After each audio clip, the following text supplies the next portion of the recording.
자, 반갑습니다. 오늘 시공간과 에너지 마지막 소다담 질량 에너지 동등성에 대해서 한번 알아보도록 하겠습니다. 렛츠고.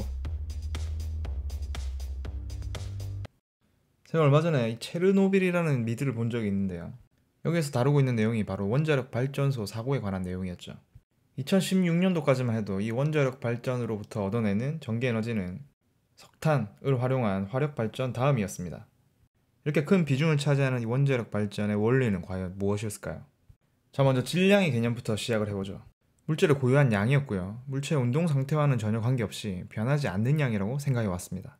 하지만 유럽 입자물리 연구소에 있는 이런 입자 가속기에서 뭔가 이상한 일이 일어났습니다.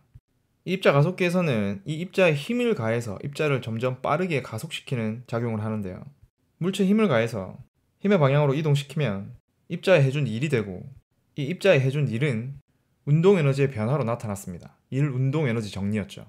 하지만 속력이 빨라지면 빨라질수록 이 계산이 맞지 않게 된 겁니다. 여기 보다시피 빛의 속력이 70%일 때는 뉴턴의 운동 법칙으로 계산한 힘의 크기에 1.4배를 가해줘야 되고요, 빛의 속력이 99%일 때는 7.1배만큼을 가해줘야 된다는 거죠.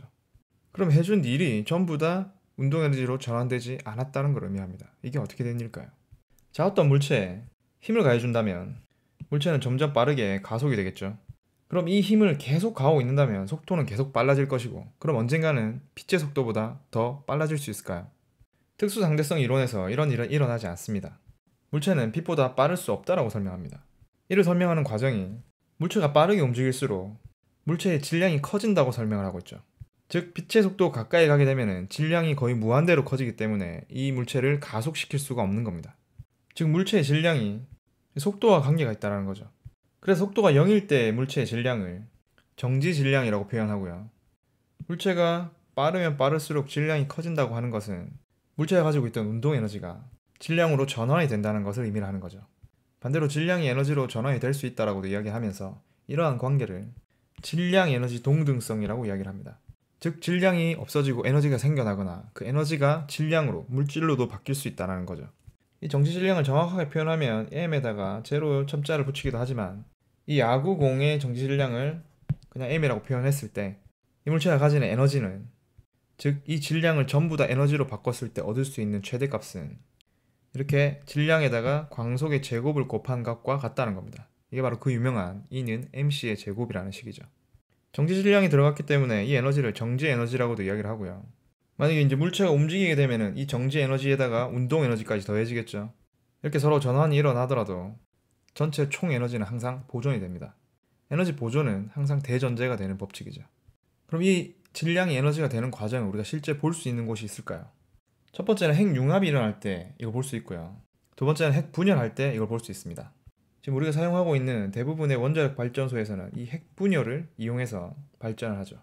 어떤 화학 반응에서 에너지가 발생할 때 이 에너지 양이 굉장히 작은 경우는 반응 전후의 질량이 보존된다라고 이야기합니다. 하지만 태양에서 일어나는 핵융합 과정에서는 그렇지 않습니다. 수소 원자핵 4개가 합쳐져서 하나의 헬륨 원자핵으로 융합됩니다.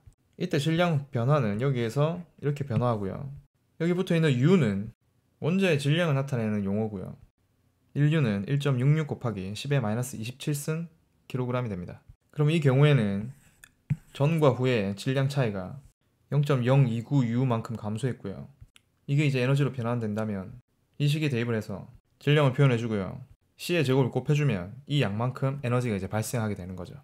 자, 그럼 이번에 핵분열에 대해서 봅시다. 이번에는 무거운 핵이 가벼운 원자핵으로 쪼개지며 에너지를 발생하는 케이스고요, 이때 발생하는 에너지를 핵분열 에너지라고 합니다. 주로 원자력 발전에서는 235번 우라늄을 사용하고요, 여기 중성자를 충돌시키는데 빠른 중성자는 통과해버리기 때문에 느린 중성자를 충돌시킬 수 있습니다.